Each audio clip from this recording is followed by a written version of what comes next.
Welcome into the Russ Joy Show.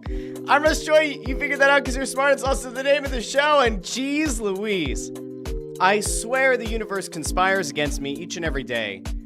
And I know that at some point, it probably gets old to hear there's a reason that things were late. But man, this is like gonna go down as one of the worst reasons. Well, it's one of the best reasons because it doesn't feel totally contrived.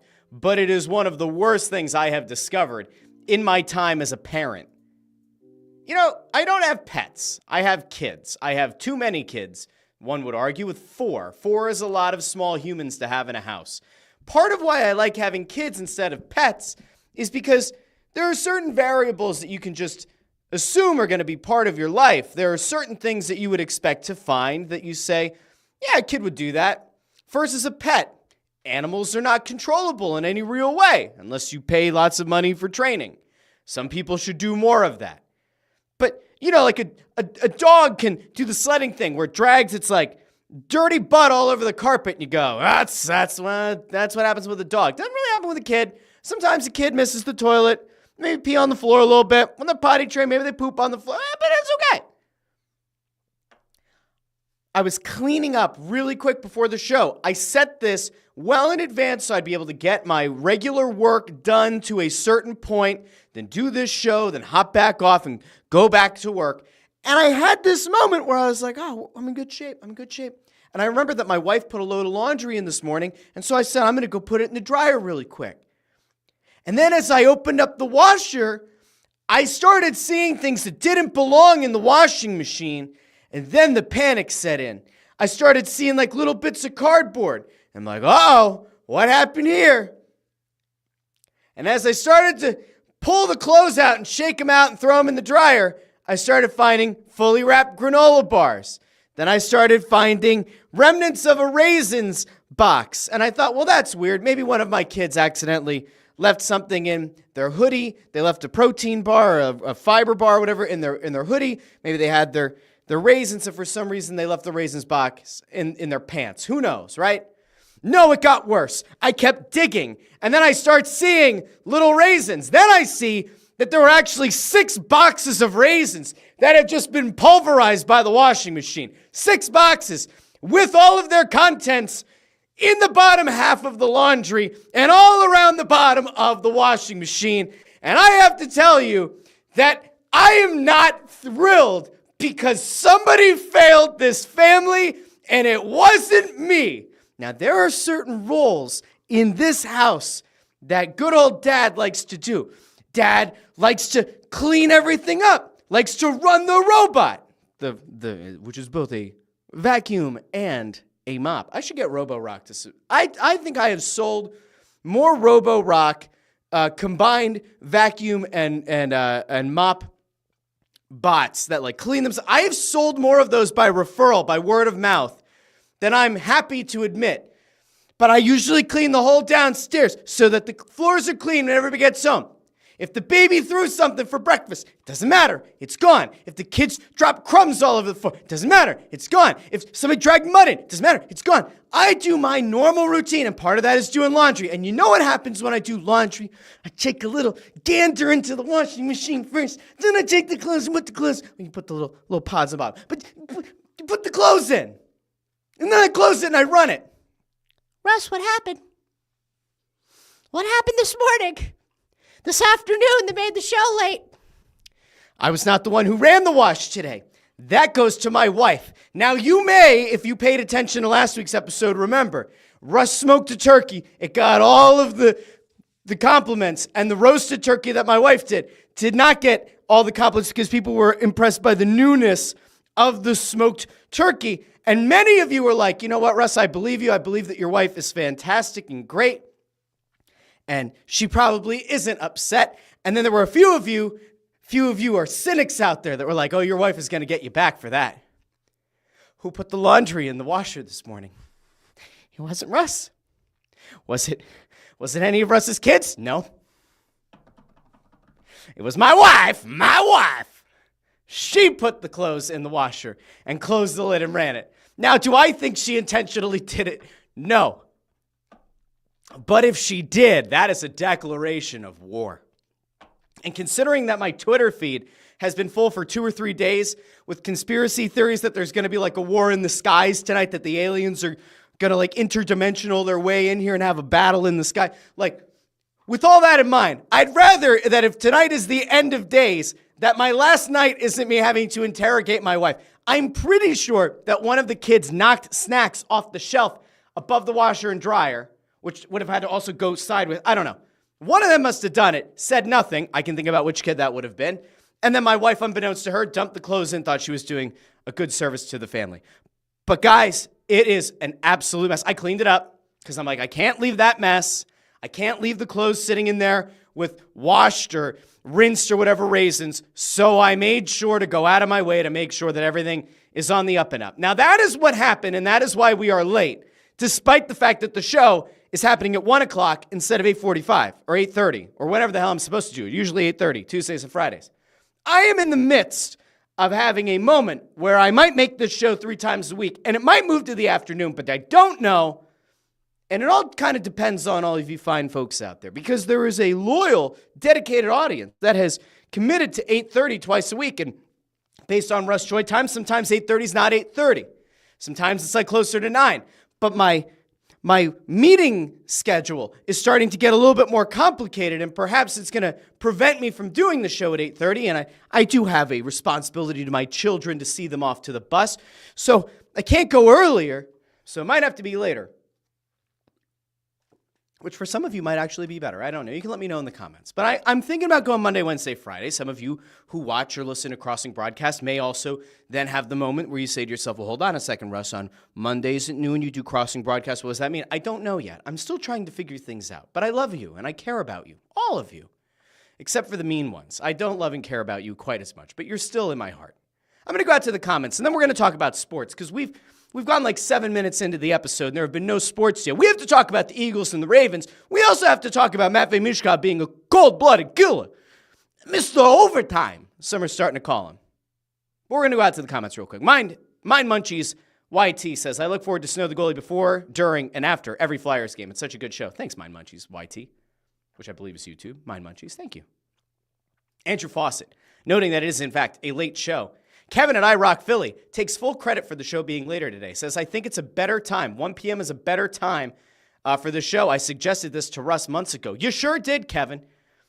You sure did. I just have to figure out, it's a new company. You have to figure out how do companies look at the idea of doing a live show for 45 minutes in the middle of the day. Now, does Russ usually take a lunch? No. Russ usually works through lunch. Is there a way to contractually say that this is in lieu of lunch? Perhaps it is.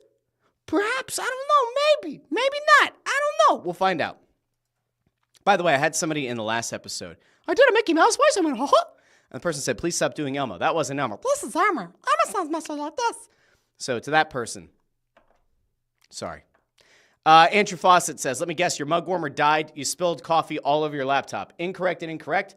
My coffee is nice and warm. The mug warmer has been on all day. I got a new creamer yesterday. I had sworn off of the oat milk creamers. And then I walked through Walmart last night by myself to go get gifts for the kids. Just a couple. You do the extra dad gift, right? You do the gift from dad or from Santa for your kids. I do that.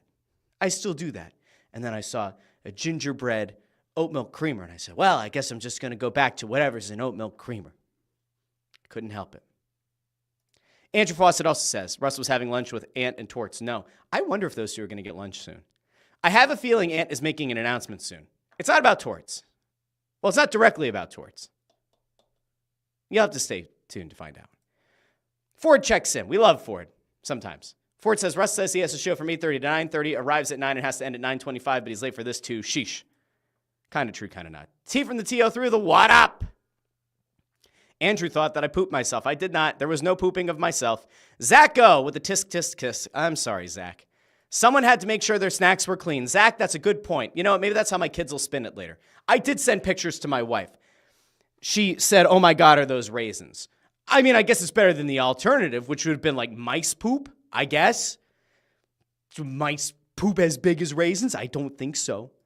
Jamie gets it, says, you can't make this up. I know.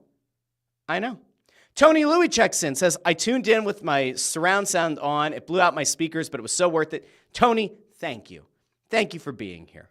I appreciate you. Andrew Fawcett defends my wife, says Nancy Joy is a saint. You shush your mouth right now. I should. T from the TO3 checks in with a 3 times a week. Oh, boy. Dee Dee Skinner is in Tucson, so the later show works for her. Dee Dee, thanks for checking in. I appreciate it. T from the TO3 asks, does Russ need a producer? Maybe. Maybe he does. I don't know. Maybe. Ford says yes. All right. Anyway, we are going to... and Zach says, I always forget how unhinged Russ is on the Russ Joy Show versus Snow the Goalie. I love it. Well, Zach, this is pure, unadulterated, unfiltered. I think I said this a long time ago. My friend Anthony, I forget who we were talking to. It was at a press row show. I think it was before we went live. And Ant said to somebody, Russ on his own show is like this unfiltered ball of energy that doesn't have Ant or Bundy to rein in. But then at one point it was like, well, Russ is kind of like acting a little bit. There's like he's ramping it up. No, this is me. Is it me like 10% more eccentric? Maybe. I don't have human interaction. I send messages on Slack. I occasionally am on a Teams call. Ford knows, I spent years in front of like 30 high school kids at a time for 40-something minute periods, like 7 times a day. It was only supposed to be 6, but there was the one year that there was 7 because, well, the old superintendent at Phoenixville, he had an axe to grind. Took it out on the high school teachers. Not very nice. Not nice. He made a lot of money. I don't know what he's doing now. I'm sure he's driving his Prius somewhere. That doesn't matter. I digress. Today is a day, and we're going to get into sports because that is what we are here for. But when you get this in the afternoon, I am warmed up. I've let half the mug of coffee hit me. I've even had some lunch. I ate it during a call, and here we are. Now let's talk. Can we talk about the Philadelphia Eagles for a second? Because if you follow all the different things that I do, we talked a little bit on Monday about your team, your town, your Philadelphia Eagles, and about a very impressive win over the Baltimore Ravens, and I threw some numbers out there, which I'm going to bring some of those numbers back to today. But we are now 2 days into the post-mortem of what happened in Baltimore as the Philadelphia Eagles went in and, in a sense, curb-stomped the Baltimore Ravens in the Ravens' own nest. Going into the game, one of my sons looked at me, the 7-year-old. He looks at me and goes, Dad, what's stronger, an eagle or a raven? I said, well, it's clearly an eagle. He said, well, then the Eagles are going to win. Now, I don't know why he thought that was the logic you need to use, but in fact, it did work out. Now, if you're a Game of Thrones fan, the 3-eyed raven, a little bit more powerful than an eagle, but that's, that doesn't really exist. So, or at least we don't think so. But the Eagles went into Baltimore, and they walked away with a really impressive win. Now, it is one that has, I think, in some way, shape, or form, it has shaken the NFL to the core. Because what we have now seen is an NFL that has had to have this reckoning with the fact that the Eagles are totally legit. And that after 8 straight wins, the Eagles look like the team to beat in the NFC. Now, there are some who will argue that Detroit is still the favorite. Detroit is 10-1. Detroit hasn't lost a game since starting the season, 1-1. I will simply, very quickly, point out to you what many of you are already aware of. Detroit has one hell of a final stretch. And if you're the Philadelphia Eagles and you're not only looking for a first-round bye, but home field advantage throughout the postseason as well, I got good news for you. You don't have a lot to go with yet. There's not a lot left if you're the Eagles that you have to worry about. You have Carolina on Sunday. I'm kind of jumping around here, but you have Carolina on Sunday. Bryce Young looks significantly better the last few starts than he did in the beginning of the year, which led to him getting benched. He kind of looks like he has a point to prove. So it's not the easiest, and Carolina has been competitive of late, but that's still a game you should win on Sunday afternoon. Then you host a Steelers team that has an out-of-his-world Russell Wilson, a Russell Wilson that many of us, even people like me who have long been fans of of Russell Wilson. We all kind of thought that what we saw in Denver maybe was like the worst case scenario, but we certainly didn't expect him to bounce back to being what he was, even in his prime or close to it in Seattle. And yet, Russell Wilson has made the Steelers a true force in the AFC. They come to town in 2 weeks. That's going to be a tough game. On paper, that is your toughest game remaining. Then you're at Washington. The Commanders are fine, but I think that they continue to show that they're a team that really can perform well against bad teams. And then when they face teams that could potentially be contenders, they somewhat wilt. That's going to be tough just by virtue of it being on the road, but it's still a game you should win. You're home against the Cowboys team that is largely out of it. Is it possible? Is there a scenario here where the Cowboys win out and could make the playoffs? In theory, there is a path to them getting a wild card spot. Maybe. They would need help. But I still think it's unlikely. I mean, they're 2 games under 500 right now. If they win the next 2 games and they come in that game at 500 and they invade Lincoln Financial Field, okay, maybe. I don't see it, but maybe. Fine. I guess it'd be 3 games. They'd have to win the next 3 weeks. They'd come in over 500, 8-7 at that time. And then the final game of the season is at home against a Giants team that already looks like they're totally out of it. They look absolutely DED dead. Everything is done. That team is effectively dead and buried. You don't have to worry about the Giants. That should be the game that everybody sits. Every starter should be sitting. There's even a case to be made here. The math could work out that the Eagles could play limited starter minutes against Dallas and then sit the entire squad against New York in the final week of the season. And I bring all this up because if you look at where Detroit is at right now, Detroit has some tough games. Really tough games, okay? This week, Thursday, they're on a short week. They eked out a win on Thanksgiving against Chicago. We all remember how poorly that game ended, which led to Eberflus getting let go by Chicago. You barely beat the Bears on Thanksgiving. They play this Thursday night at home against Green Bay, a team that also has playoff aspirations, a team that enters the game 9-3, a team that enters with a 3-game winning streak of their own. Sure, they haven't won as many in a row as Detroit, but they are on something of a hot streak. It gets worse. The next week, they're home against Buffalo. We just watched Buffalo dismantle San Francisco. Now, granted, San Fran was going across the country. They were playing in the snow. Christian McCaffrey's PCL went boom, boom, kabah, adios, arrivederci. Not ideal for them. Then they're at Chicago. That should be a win for Detroit. Then they're at San Francisco, which it remains to be seen. There's not really a path, but there's kind of a path because the NFC West is so bad. By that point in the season, if San Fran is able to win a few games, they could be within a game of the lead in the NFC West, and it's going to be whoever wins that division makes it in. And I don't think the second place team will make it because the North is just way too stacked right now. So, if you are the 49ers, there's a chance that by that game, in the next to last week of the season, you're going to have something to play for. And if you're Detroit, you're going to be trying to battle for the top spot in the NFC.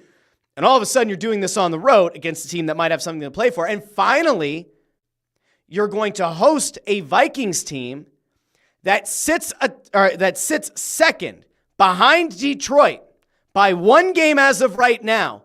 That could also go down to the wire. There's a potential that while the Eagles are going to be able to kind of coast against Dallas, to maybe even set the starters against New York, there's a chance that in the final week of the season, with a first-round bye on the line, because maybe home field's locked up by the Eagles or for the Eagles by that point. By the time they get to the final game of the season, Detroit might not only be fighting for the top spot in the conference, they might be fighting for that first-round bye. They could lose it. They could conceivably lose it to Minnesota. That is a rough place to be in if you're Detroit. So, as things stand right now, the Eagles are very much in the driver's seat when it comes to trying to get home field advantage throughout the postseason. This is very much within their control. They're only one game back of Detroit. That's it. And if you stack these teams up, you stack their schedules up side by side, the Eagles should realistically go 4-1. Should. Maybe they could even go 5-0. They should be able to go 4-1. Pittsburgh could be a tough game. At Washington might be a little bit tougher than you want it to be. Those last 2 weeks should be cupcakes. You should be able to win. And at the same time, you look at Detroit's schedule, and it's like they might go 2-3. Those games aren't easy. Now, things change a little bit maybe if San Francisco's out of it. Okay, fine. We know that they want to have McCaffrey the rest of the year. Fine. But, man, if you're a Detroit fan, you have to be worried because what at one point looked like a sure thing to win the NFC looks anything but right now. All right, we're going to go over here to the comments real quick. Eric Wisniewski checks in, says Eagles get to 12 wins. If they do, I sit Barkley and AJ. Eagles are good enough to win out. Maybe. I don't think that they're going to take the preventative route with those guys, especially when it comes to like getting to 12 wins. No, like you're trying to win the top spot. Like you want to win the conference. You want home field advantage. I don't think the Eagles fear the idea of having to go to Detroit in an NFC championship game. But if you have it in your own control that you can go and win that top seed, I think they're going to try to go after it. Now, AJ, I could maybe agree with because there's been a lot of injury management with him and with Devontae Smith this year. You need to have those guys both healthy and available going into the postseason. But again, that's why I think you might end up seeing, depending on how things shake out, you could see the Eagles maybe have their starters play a half against Dallas and then sit against New York. Then you have the first round bye, and you come at it with a fully healthy team, at least in theory, in all hopes. Andrew says, I live in Texas. I hate seeing that stupid star, the Dallas Star, everywhere. True. Eric also checks in with an update here. Says Hurts on offense. So he would sit Barkley, AJ, and Hurts on offense. And then at 13 wins, scratch 5 players. I don't see them doing it, but maybe. Kevin at iRock Philly says, remember a few weeks ago when the Eagles played Jacksonville and it was a very tight game and the Jags might be one of the worst teams in the NFL? Nothing is a definite with the Eagles the rest of the season. That is a fair point, and we'll give you credit, Kevin. It's a fair point. It's the idea of any given Sunday. There is certainly truth to it. And at the same time, we can also look at what has happened more recently, and we go back to the Baltimore game as being the thing that should give you a lot of hope and a lot of belief that this team is significantly better than what you might otherwise believe. Like if you had any kind of doubt or fear coming out of the Jacksonville game, that should have all been squashed by how dominant the Eagles were on both sides of the ball against Baltimore. At least in my opinion. That's where I'm at. So we go back to what happened against Baltimore. And it's really important to note, like, there were a whole bunch of different factors going into that game that made Eagles-Ravens something that was maybe the most highly anticipated matchup of the year. Maybe. Like, there was a case to be made for it.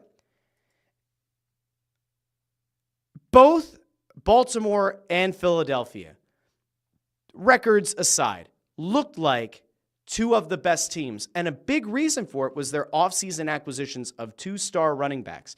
And in a league that had largely given up on spending big money at the running back position, the Eagles and the Ravens bucked the trend. They brought Saquon Barkley and Derrick Henry in respectively, and they have turned their fortunes around. Now, Derrick Henry has looked largely like the dominant back that he always was in Tennessee. Saquon Barkley looks like he's drunk from the fountain of youth. He looks like prime Saquon Barkley, and he's running behind what might be the best offensive line in football. An offensive line that, by the way, week in and week out, and all throughout the offseason, and even the early part of this season, we said, is it going to be quite as good without future Hall of Famer Jason Kelce up the middle? The answer to this point has been yes, they will be okay. And yes, they have been okay. They've been largely dominant.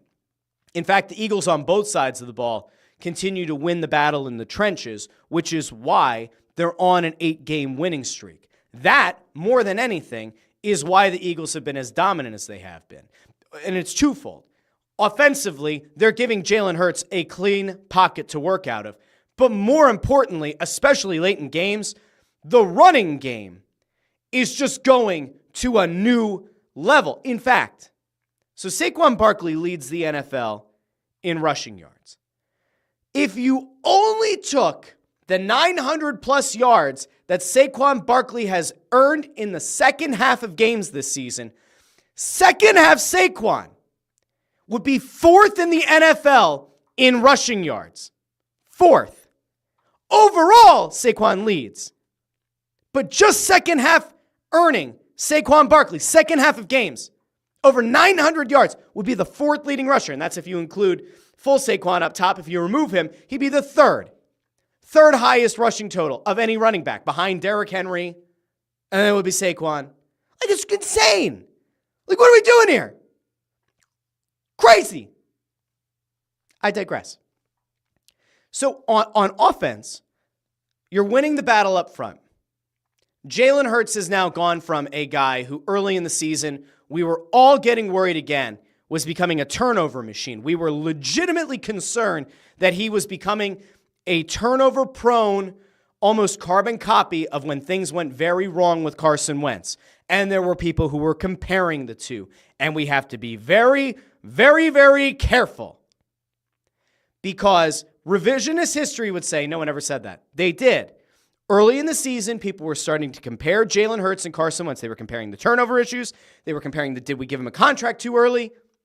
Did we pick the wrong guy as the franchise quarterback? All of that. It was all being said early on. Now, I stayed a pretty staunch believer in Jalen Hurts, but the turnovers were a concern to me. He has fixed that. Now, a big part of that also is that the Eagles remembered, we went out and got this big money running back. We went out and got this game-changing running back who all of a sudden takes you from being a very good team in the NFC to being the best team in the NFC and being likely the best matchup for a team that could try to take down Kansas City. Because while Kansas City's kind of in cruise control in the AFC, the Eagles are still kind of fighting and clawing. Right? They are. And sometimes they play with their food. But for the most part, the Eagles are going in and week out. They're putting themselves in early holes. They're not finding a ton of success in the first quarter. And then they make their adjustments and they go on and they win. And sometimes they win by a lot of points. And sometimes they win by not so many points, folks. But if you're the Eagles, you have to feel good about, on the offensive side of the ball, you are giving Jalen Hurts a clean pocket. He's no longer turning the ball over. And Saquon Barkley is an absolute behemoth in the second half of games. I mean, it must be demoralizing. Can you imagine if you were Baltimore, okay?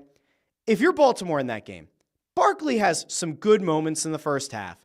He doesn't gut you for a 70-yard run, right? So you've for the most part, both teams had done a good enough job of keeping the star running backs in check.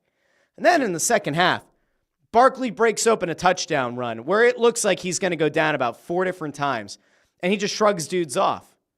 And he finds his way into the end zone, and he does exactly what he's always done this season, which is deliver when the game needs him to deliver. Deliver when his team desperately needs a score. And he put them up. He pretty much iced the game for the Eagles. Gave them a big lead while they had still held Baltimore to 12 points. I will remind people that up until a garbage time touchdown at the end of regulation, the Eagles had effectively given up 9 points in the first quarter and held Baltimore to 3 points until 4 minutes or so remaining in the game. 3 minutes remaining in the game. And then you gave up a garbage time touchdown. But offensively, they were able to weather the storm without Devontae Smith. Hurts was still able to get the ball to A.J. Brown. Jahan Dotson made at least one pretty decent play. Dallas Goedert is still effective. Saquon Barkley is an absolute stud. Jalen Hurts playing turnover-free football. You love it. Defensively is where things have been unreal. I mean, defensively, this team makes no sense. They didn't make a massive free agent signing in the offseason. What did they do? They traded away Hassan Reddick. They brought in Bryce Huff. Bryce Huff has been a zero, okay? We gave Bryce Huff the benefit of the doubt early in the year when he finally opened up to, I believe it was ESP in the locker room, and they had a back and forth about, 2-point stance versus 4-point stance, and about the fact that he wasn't getting the opportunity to do what he had always done, both hands in the dirt, ready to get the jump. And then the next week or the week after, he ended up getting to line up in 4-point stance, and he picked up a sack. He's gotten hurt again. So Huff hasn't really been impactful in any way. They didn't make a huge acquisition at corner. They brought back CJ which brought back their swagger, something they desperately needed last year. They lost the emotional leader on the defense. They brought CJ back, and he's paid dividends. Reed Blankenship has played very well. Got hurt on Sunday, but up until then has played very well this year. But the thing that has been the most impressive is the development of young players on this team. Cooper DeJean and Quinyon Mitchell, as rookies, look like 5th or 6th year vets. I have never in my life seen a pair of rookie corners excel the way that these guys have. Now, the Eagles have had great cornerback tandems before. Sheldon Brown and Lito Shepherd, very different kinds of corners, worked really well across from one another.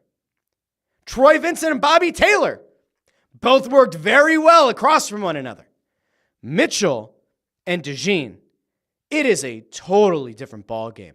Like, opposing QBs are afraid to throw at Quinyon Mitchell. And Cooper DeJean just continues to get more and more and more and more confident each and every week. How confident has he gotten? He's gotten this confident because you've seen the play. But we're going to bring the play up here anyway. And you know what? If I have to remove this clip of the episode later because somebody gets upset, that I could say this was credit to the NFL. This is a play a rookie doesn't make. This isn't a play that a rookie cornerback makes. This is a play that at best, this is the kind of play you want to see a young linebacker make. This is a play that maybe you want to see a safety make.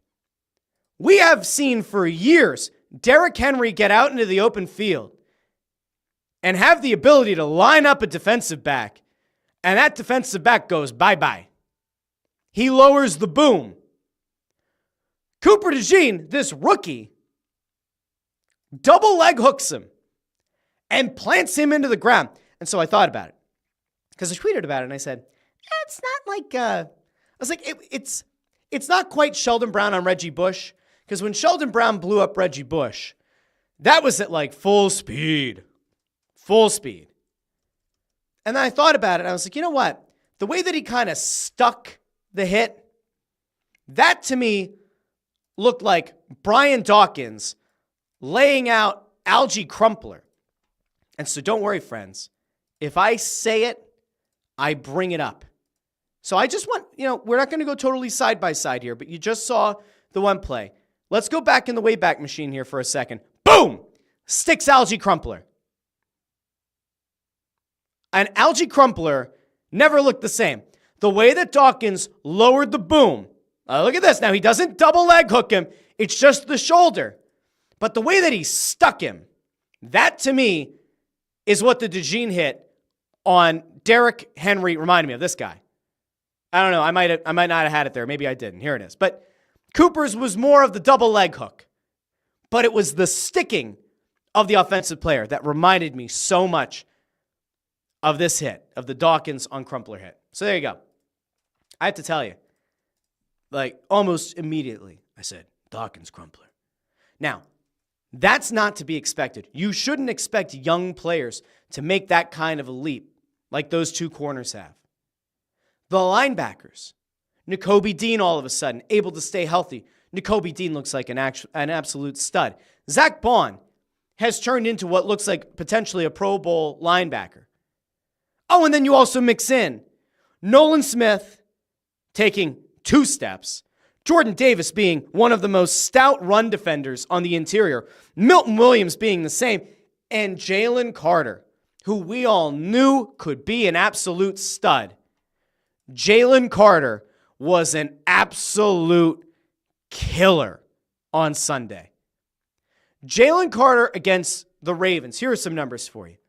8 pressures, 7 hurries, 3 tackles for a loss, 2 QB hits, and a sack against an offense that was widely regarded as the best in football going into Sunday's game. That's insane. So all of those things going together, all of those players taking a step together, You can't account for that. And it also happens to be beautiful in that you're doing this with a bunch of young players who clearly have many years ahead of them. Barring injuries, they clearly have many years ahead of them. This isn't a defensive core that is comprised of a lot of mercenaries and vets. This is a defense that, in theory, should have a lot of staying power.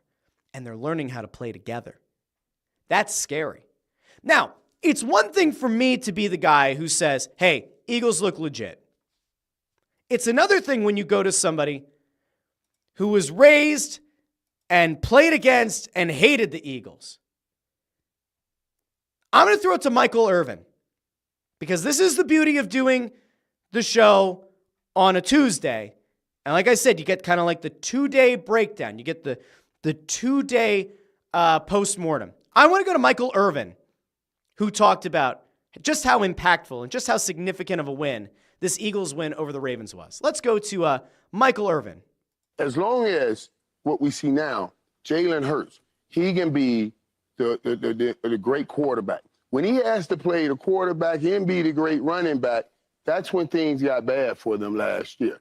Now that Saquon Barkley is here, he can play great quarterback. Saquon Barkley is the great running back. Everything we do, we tie it to the year before. Philly knew last year they were 10-1 going into this game, and then they went 1-6 after that. This game here, 9-2 going into this game, it was so imperative that they have a big game and they were playing this big opponent. I thought it was a very impressive win for that reason. They could say to themselves, okay, now this is a different year. We're going to finish like we started because that's how we just started that bottom run. So that, and he makes a really good point there. They did this last year. They got off to a ridiculously hot start last year, and then it all fell apart. And when it did, it fell apart fast. And we're not going to totally relitigate what happened last year. But I am now very confident that this Eagles team is in way better shape to be a winner and to be a sustained winner and to go into the postseason. And why? Because you have two proven coordinators flanking Nick Sirianni. Kellen Moore, it appears as though in-game is making legitimate adjustments within the course of the game, which is big. Vic Fangio on defense might be the best defensive coordinator in the game. He's a guy who going into this season was being panned by certain segments of the fan base as being somebody who is out of touch with what a winning defense could look like in this NFL. Miami players did not like Vic Fangio. If you remember, when the news broke that the Eagles had signed Fangio, that they had brought him on, he had been let go by Miami. Miami players, in no uncertain terms, celebrated the fact that he was gone. They were thrilled to not have to play for Vic Fangio anymore. And then what happened? Fangio's been given a very good but very young defense, a hungry defense, with some key veteran leaders. Slay, CJGJ, Brandon Graham. Slay was hurt. Brandon Graham is out the rest of the year. CJGJ is still important. But it is a mostly young defense. And Fangio has figured out a way to coach these guys up to levels that I don't think any of us realistically thought they could reach. That is one of the things that should absolutely get people excited. When you look back at the teams that Eagles have had that have gone to Super Bowls, when you go back to the Donovan McNabb team, it wasn't the oldest team, but there were a lot of guys who had a lot of miles on their bodies. On the line, on both sides actually, a lot of miles. In the secondary, quite a few miles. The quarterback himself, the wide receiver they had gone out and gotten, the small running back who was incredibly dynamic, they all had a lot of miles on them. You go back to the Super Bowl win, to the Nick Foles team. We thought that there was like a pretty good window open, but it was a mix of vets and some younger guys. But your vets were the ones who came up bigger for you in the moment. Alshon Jeffrey was a stud. Nick Foles had played enough years in the league. Stud. Brandon Graham had played a lot of years in the league. Stud. Chris Long had played a lot of years in the league. So had Malcolm Jenkins, stud and stud. This team right now, when you look at the youth on both sides of the ball, man, it's okay to start thinking, wow, this could actually be a window. Now, traditionally in Philly sports, when we think that there's a window, the window slams shut and actually cuts off your fingers halfway. It's a very sharp ledge that comes down. The window's we don't know why. It's like a guillotine on your fingies. But you can actually start to think about the fact that if these guys are legit, if this isn't just Vic Fangio coaching up mediocre players to being way better than mediocre, which I call the John Tortorella effect. If Fangio is coaching these guys up, but he's actually unlocking this. And this is real. This isn't just the coach is getting it out of these guys, and if that coach leaves, they all regress to the mean. If that happens, this Eagles window is legit. This Eagles window is wide open. That's what I'll say. That's what I will say about this game and about this team. I'm encouraged. I'm very encouraged. Here's one last stat for you. And this has to do with Jordan Davis, because I mentioned Davis earlier. And he's a run stopper. He's not going to get to the quarterback very much. He's not meant to be a pass rusher. He's meant to collapse the pocket. Jordan Davis played 24 defensive snaps in the game. 13 of them were against designed runs. Baltimore picked up 39 yards total on those 13 plays. That is the impact that Jordan Davis has in the running game. 3 yards per carry. That's it. And that's with a guy in Derrick Henry who had been getting mentioned in the same conversation as Saquon Barkley, potentially for league MVP. That is bananagrams, my friends. That is crazy. All right, last thing before we leave today. We have to have a moment, and I feel like it's becoming a little bit more of a moment than it's almost become a part of the fabric of the show. We do the Matvei Michkov Minute, where we check in on Matvei Michkov, and we just kind of marvel at the fact that he looks like a seventh-year player. Now, his 5-on-5, his even strength play has gotten significantly better in the last couple of weeks. But Matvei Michkov is a stone-cold killer. There's no getting around it. Matvei Michkov is not a fraud. Matvei Michkov is not just a guy who's benefiting from cherry picking. Matvei Michkov knows what to do with the puck when the game is on his stick, and he knows where to put that puck, and it's in the back of the net. Michkov now has 3 overtime winners this season. In his rookie year, at age 19. That's crazy. Absolutely nuts. He is the 4th teenager in the history of the NHL to have 3 or more overtime goals. And I will actually credit my dear friend, intern Andrew, from over on the Press Row Show, because I saw his tweet and I said, well, we do put the intern in charge of the stat of the night over on the Press Row Show. Intern Andrew found Michkov, 3rd career overtime winning goal, 4th teenager in NHL history, joining Ilya Kovalchuk, Rick Nash, and Sidney Crosby. Pretty damn good company. And then I'll shout out my guy Anthony Sanfilippo, who did the breakdown. How many games did it take those guys to get 3 overtime winners? Because it's taken Matvei Michkov 23 games. Keep that in mind, 2-3, like Michael Jordan. 23 games. Sidney Crosby took 69 games to get 3 overtime winners. Ilya Kovalchuk took 100 games. And Rick Nash took 119 games to get 3 overtime winners. Matvei Michkov did it in 23 games. I'm going to say these again because they seem fake, but they're very real. They're so real. The numbers are so real. It's incredible. We have such great numbers. Matvei Michkov, 3 overtime winners. 3. Matvei Michkov is one of only 4 teenagers in the history of the National Hockey League to have 3 overtime winners as a teenager. He became the 4th to do it. It only took him 23 games Sidney Crosby, 69 games. Ilya Kovalchuk, 100 games. Rick Nash, 119 games. The kid is a stud. He is living up to all expectations, and he's now exceeding them. If he can continue to improve at even strength, holy hell. I mean, listen, Connor Bedard last year didn't have a ton of competition for the Calder for Rookie of the Year. Connor Bedard walked away with the Calder last year. This year, he has had plenty of struggles. When his team visited Wells Fargo Center, and it was Michkov versus Bedard, two teenagers from the same draft class going head-to-head, Michkov delivered that game as well. Bedard is going to be a fantastic player. Michkov is going to be a fantastic player. There is a clutch gene that the excellent players, that the truly great players have. You can't teach it. You're born with it.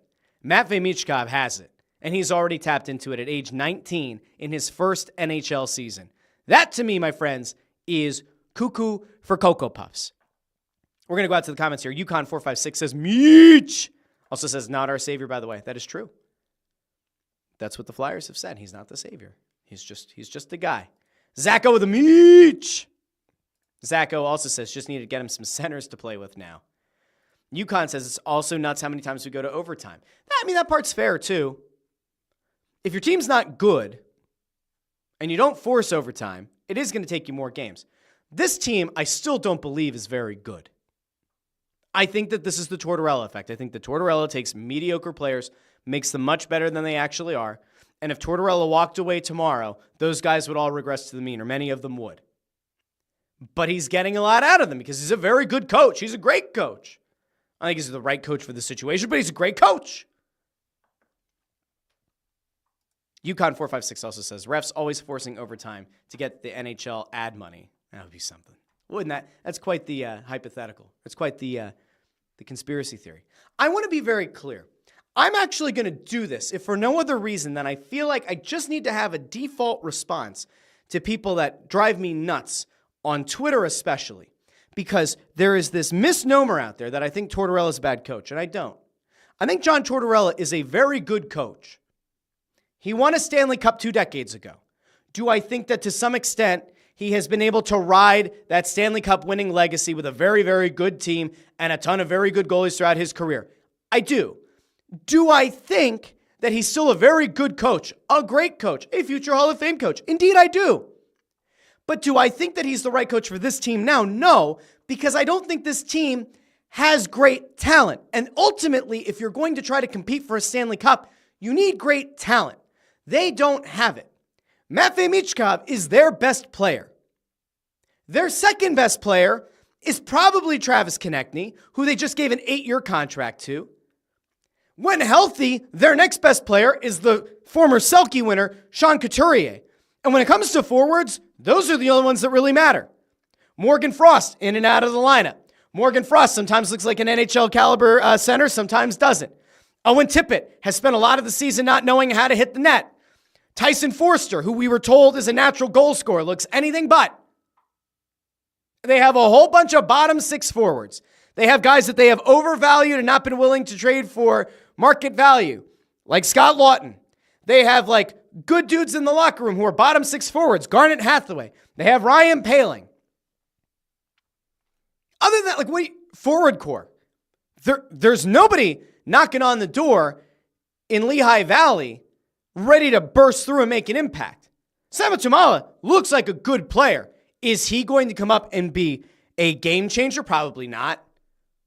We would need to see. He's not getting a look. Maybe he will at some point this season in a rebuilding year. Maybe. Jet Lachenko very well could end up being somebody that is going to be a contributor on this team. Could even be the eventual center on a Matvei Michkov line. But we don't know that yet. And he's still 18 years old. So what you have right now, at least from the forward crew, is a bunch of meh players that John Tortorella coaches up because he's a very good coach. But if he were replaced tomorrow with your replacement level coach, with another one of the recycled people that just keep getting jobs in this league, they would regress. And if the idea here is build a team that is a sustainable winner, you need more elite talents. You need more Matvei Michkovs and fewer Tyson Forsters, and fewer Scott Laughtons, and fewer Garnet Hathaways. You need high-end talent, and you ain't getting it by drafting at 15 or 16 every year. You're just not. So again, John Tortorella, very good coach. Not the right coach for a rebuild. He's raising their floor too much and is actively costing them the chance to go get that elite talent in the draft. Now, by the way, here's my second misnomer that gets out there. Oh, Russ, you do realize that there's a draft lottery, so even if you're the worst team in hockey, it doesn't mean you're going to end up with the top pick. Yes, I do know that. They do a lottery for 2 picks, the first and the second. If you are the worst team in hockey, the worst you could finish after the lottery is the 3rd overall pick.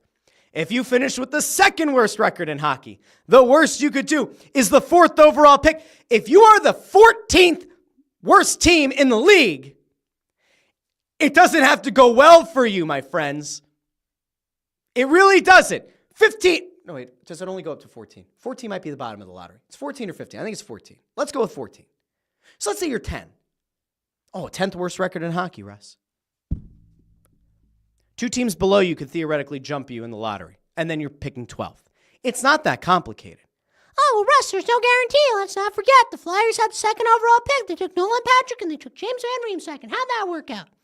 I would rather, in a rebuild, draft at number 2 and hope you don't end up with the next James Van Riemsdyk when you could have had Patrick Kane if you'd gotten the top pick, or get a Nico Hischier or a Cal McCarr, or even a Miro Heiskanen, or an Elias Pettersson, and instead you took Nolan Patrick. I'd rather be picking at number 2 and give myself one of the 2 best players in the draft than pick around 12 and hope, or pick around 13 and then have to take a Colorado pick and an Edmonton pick, which you'll probably get late in the first round, and try to package them together just to move up to like number 8. Put yourself in that position. So again, John Tortorella, very good coach. Not the right coach right now. Raises the floor too much. I don't think that these players are widely getting better. Michkov, great. Forster, regressed. Tippett, regressed. Now, you have to hope if you're the Flyers that it's just a regression and that these guys just aren't bad, that they're not just bad players. The jury's still out on that. The Flyers didn't actively go out and get David Jiricek from Columbus. They were in the mix. They were interested. I said on the show last week, if it were me, if I were Danny Briere, I would have said, hey, here's my roster. We're going to cross out number 39. You don't even worry about it. Don't even look at it. Number 30, no. I say, here's my roster. Take whoever you want. I don't care. Why would I do that? Because I don't want to part with one of the first round picks. I don't. But I'm also not very high on Tyson Forster. I'm not high on Joel Farabee. I'm not high on Morgan Frost. On the defensive side, like if you want to look at the blue line, Cam York was having a really good start to the year. Do I think Cam York is going to be a top pair defenseman in this league for 10 years? Not necessarily. Risto wasn't going to get the job done. You're not going to move Travis Sanheim. He's not going to take a deal to Columbus. And he has that no movement clause from Chuck Fletcher. There aren't a whole lot of pieces that you could move that have a ton of value. I had questions about why Columbus is moving a massive human being who's as young as he is, who was the 6th overall pick in the 2022 draft. Like, I have questions. I have concerns. It has since come out that they were worried about his skating. And I will point out that, like, some teams really do not like trading within their division. It is no surprise that he got dealt to Minnesota, decidedly not only in their division, not in their conference. Now, some people like to think that that's like some kind of bullshit orange Kool-Aid sipping that media is doing. And some, I think, are kind of going out of their way maybe a little bit to do a little bit too much damage control. I would have traded Tyson Forster or a Joel Farabee along with maybe a Morgan Frost. You could have maybe convinced me to give you a pick or a prospect, maybe one of the young defensemen. Don't know if I'd want to give you Emil Andre. I like what Helge Grans has looked like. Could I maybe have a conversation? Sure. If you think as an organization, this Jiricek guy, we liked him when he came out of the draft. We liked him a lot. In fact, we think that he could still become a top pair defenseman. Well, if that's the case, And especially based on his size, you have a lot of smaller defensemen on this team. The Jamie Drysdales of the world. I would have made a move. That's me. Now, would I have traded a first-round pick and a second-round pick and a prospect? No, I wouldn't have.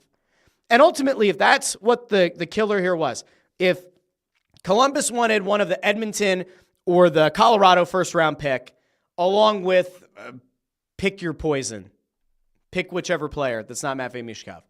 If that wasn't what Briere was willing to do, then fine.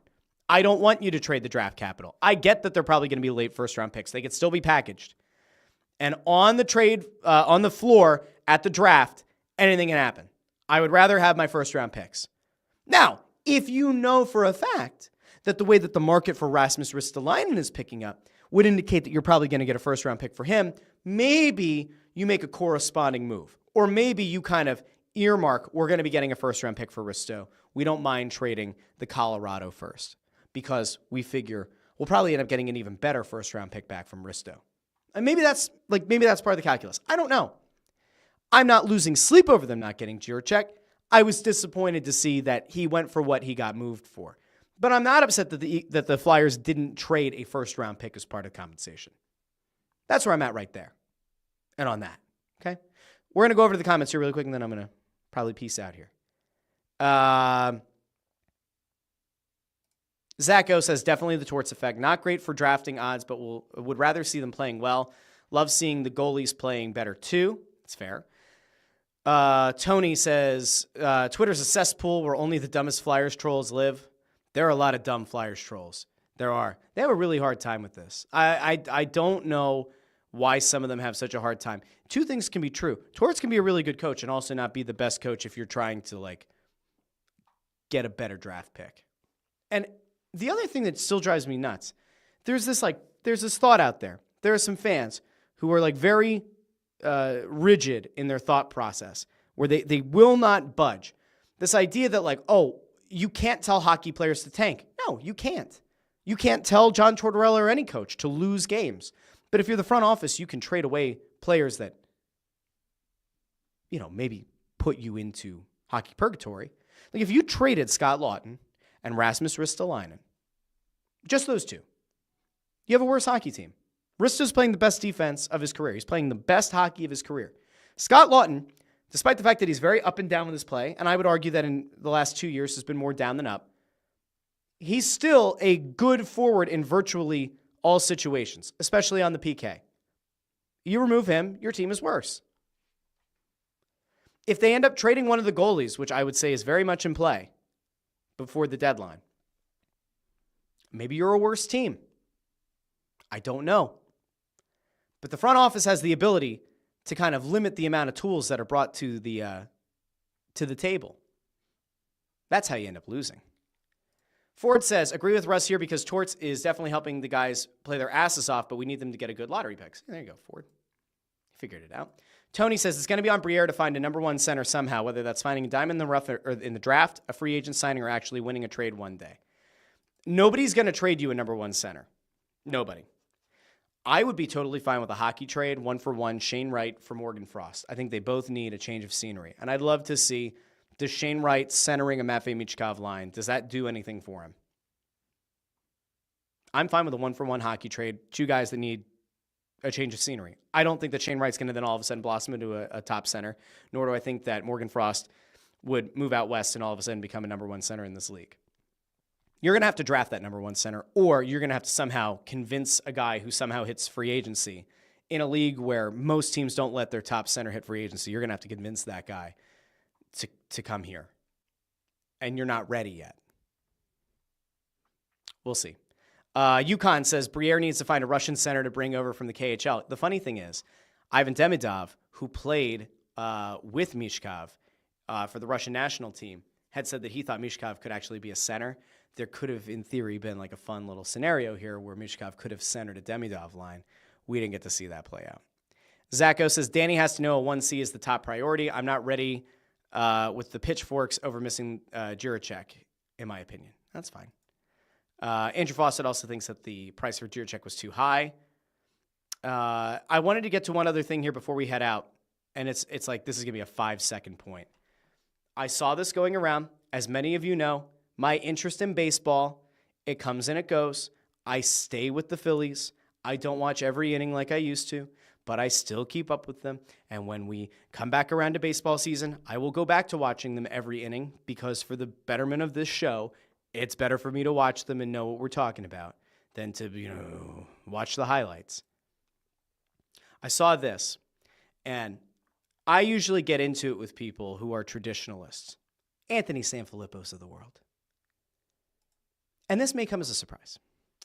But Rob Manfred, the commissioner of Major League Baseball, according to Jason Stark, said that there is buzz around adding a golden at-bat rule. That rule would allow a team to choose one at-bat in every game to use their best hitter regardless of where they're at in the lineup. So presumably, you're losing by a run late in the game and 2 outs. Bryce Harper has already batted in the inning. Or Bryce Harper's 3 or 4 hitters away from hitting. And you say, you know what, now? Bryce Harper gets to come up. Bryce Harper's going to bat. 9th inning. I'm sorry, what? Or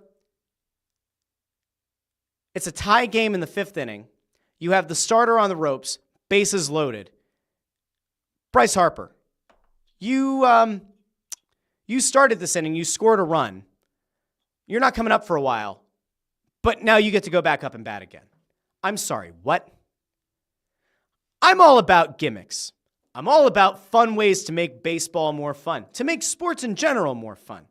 I don't like the 4-point shot in basketball. I will not support it. I do not like the golden at-bat rule for Major League Baseball. I don't like it at all. It was one thing when you said designated hitter in both leagues. A lot of people didn't like it. I said it was fine. I don't like watching pitchers flail at the ball. I would much rather see another hitter, an actual person who's paid to be a hitter. I get that there's strategy. I get that it maybe has ruined the essence, the true essence of Major League Baseball. For you to take away the ability to have to, work on perhaps a double switch or put in a pinch hitter, or maybe the pitcher works on a bunt, or maybe Joe Blanton hits a home run in the World Series. Yes, great. I'd rather watch somebody who's meant to hit. So I was okay with the universal DH. I'm not okay with the golden at-bat. That seems like a genuinely stupid idea. That seems like an idea that somebody who just doesn't care about baseball at all came up with. I don't know who it was, but I'm not supporting it. Now, all that said, if next year the Philadelphia Phillies are on the brink of elimination in the postseason, and you can bring Bryce Harper up with the bases loaded, yeah, then I'm in on the golden at-bat. Then I would be, yeah. So I'm at least willing to admit I will be a hypocrite if it benefits the Phillies. But otherwise, I think it's a stupid idea. A genuinely bad idea. So that's it. Didi says no. Andrew Fawcett says that's just dumb. UConn says they put the baloney runner in at second in extra innings. Why not add more gimmicks? I'm also not a big fan of that rule either. That's it. That's all I got. UConn says baseball traditionalists hate the new MLB. I think that overall, the game is maybe a little bit more enjoyable now. I like the pitch clock. I know that there are things that people don't like. There are certain things that I do. I'm going to go back to this really quick here before we leave because I saw Andrew Fawcett ask. I think we answered this over on the Press Row Show the other day. Is Sanheim what Provorov was supposed to be? I don't think so because Provorov was supposed to be a number 1. I either answered this on this show or on Press Row Show. Sanheim, the hope was he was going to be a top pair defenseman. Provorov was supposed to be like a number 1. He was supposed to be the number 1 defenseman on a cup contending team. He's not that guy. He wasn't here. He hasn't been since he was dealt. There's a reason that Columbus was looking at moving him as well. He's not a number 1 defenseman. So no, I don't think that he and Sanheim are the same thing. Truly. Brianna Torres checks in here at the very end and says Phillies will win in 2025. I love the positivity, and that's where we should end the show today. I want to thank everybody who joined for a special afternoon episode of the show. Let me know in the comments. Should we make the show an afternoon show? Should we make the show 3 times a week, a Monday, Wednesday, Friday show instead of Tuesday, Friday? You guys let me know. I listen to all of you, the people. I can make the show work at different times in the day. I can even make the show work 3 times a week. I think I'd like to have the show be a little bit shorter if we're going to go 3 times a week. Can't do an hour and 5 minutes, which I think we're at if you take away the countdown. But I'm just throwing it out there. You guys let me know. Let me know in the comments. You can let me know in the live chat. You can wait till the episode's over and go into the main chat. Just go do that. Do we keep doing the mornings? Do we move to afternoons? You let me know. 2 times a week, 3 times a week. You can tweet at me at JoyOnBroad. You can DM me on Instagram at JoyOnBroad. You can message this show on Facebook. You can message this show on Twitter as well. I want to thank everybody who joined me live. Don't forget, the drive to 500 subscribers. We're 22 away, I believe, as of this morning. 22 subscribers away. When we hit 500 subscribers on the channel, I will be giving away the jersey of one random subscriber's choice worth up to $175. So if you have not subscribed yet, 21. We are at 21 subscribers away. We're at 479. When we hit 500, I'll randomly select one subscriber to the YouTube channel. So if you haven't done so already, go subscribe. Do me a favor. Like the video, share the video, subscribe. Send the video to a couple. Send it to 2 friends. You have a group chat where you hate everybody because they get too high and too low with the Eagles games or with the basketball team or with the Flyers or with the Phillies or whatever. Maybe even the Union. A little high and low. Just drop the video in there and say, hey, go watch this. Let me know what you think. That would help. We're going to keep growing the show. I want to thank all of you for joining me this afternoon. I will talk to all of you again on Friday morning. It'll probably be morning, unless I have meetings. Then it'll be Friday afternoon. See, I might actually just mentally be moving this to the afternoon now. But I'll be back on Friday. I'll set the thing live on YouTube. You'll see what time it's going to be. And in the meantime, I'll be on the Press Row Show Thursday night. We will try to get a regular episode of Snow the Goalie in the studio at Wells Fargo Center, probably Thursday. Maybe Wednesday. I don't know yet. We'll see. But we'll have a new episode of that show as well. So anyway, I want to thank all of you. I will talk to all of you Friday here on the Russ Joy Show. I've been Russ Joy. You know that because you're smart. And it's also the name of the show. Have a great day, everybody.